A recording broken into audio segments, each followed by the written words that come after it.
Yo mga idol, kumusta? Manrik mga sports TV nga pala. Ating mag-usapan, breaking news. Jimmy Alonso is back, maglalaro na at Kimart Carreño excited na makakarap ang Inlex. So 3 araw na nga lang po bago magkakarap ang Barangay Nipra at Inlex mga idol. Sigurado mainit na nga rin ang paglalaban sa dalawang kupunan kung sino na nga ba ang magwawagi at hindi pa rin papayag ang Barangay Nipra na matalo lamang sa kupunan ng Inlex. Mas grabing improvement ang ipinakitang bawat hustle play kahit may edad na ang ating base import na si Justin Brownlee. Makapagtala naman ng 31 points, masasabing consistent pa rin ang ilalaro sa nasabing import na si Justin Brownlee. Kahit may hadlang pa rin ng SMB at hindi tropang 5G at Converge sa PBA Commissioner Cup, marami pa rin ang nasasabi mga idol, dapat na nga bang kukuha ang ating Barangay Nipra na mas bagong player, pero ang gusto pa rin ng ating Jinkings, ito ang nasabing highline forward na si Malonzo.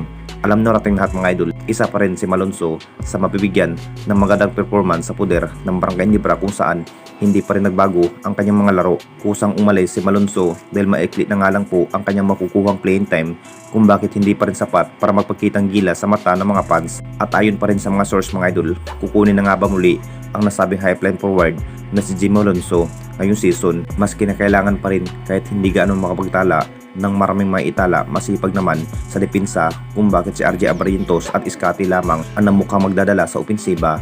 Nagiging impact sa assist at depensa si Jimmy Alonso mga idol kung bakit mahihirapan ang makakarap ng Jinkings kapag may Jimmy Alonso ang magdidepensa, pero malabo na rin na mangyari na makuha muli ang nasabing highline forward na si Jimmy Alonso mga idol. Siguradong hindi na rin bumalik sa poder ng Barangay Nipra kung sakaling magbabalik man ito sa ating liga. Talagang ibang kupunan na naman ang kanyang piliin.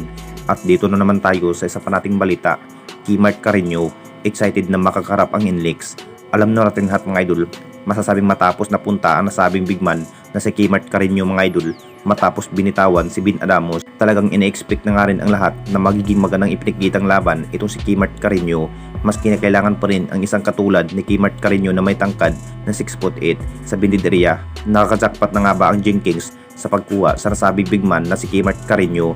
Excited na nga rin sa unang laro sa nasabing big man na makakarap ang kampo ng Inlex. Dalawang big man ang ipresenta ni Coach Tim sa starting 5 na si Kimart Carreño at Japet Aguilar. Hindi pa rin sapat itong si Japet Aguilar para bantayan sa naglalaking import sa ating liga. May Justin Brownlee naman ng Barangay Nipra pero 6'8" lamang ang kanyang tangkad.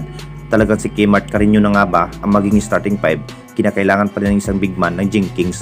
Dapat na nga bang 100% ang healthy ni Kimart Carreño mga idol? Kung sakaling hindi pa rin maganda ang performance ni Kimart Carreño, talagang bibitawan pa rin ito sa next conference. Sa Friday na nga rin ang magiging laban kontra sa Inlex Road Warriors mga idol, kung saan sulit pa nga ba ang pagkuha na mas bagong big man or puro bukya at hindi pa rin magagamit. Isa na nga yan sa nasabing big man na si Isaac Gum mga idol dahil sa mga guto injury. Kung bakit naharbat itong si Kimart Carreño patungong Hinebra para sa pinabagong PBA Commissioner Cup.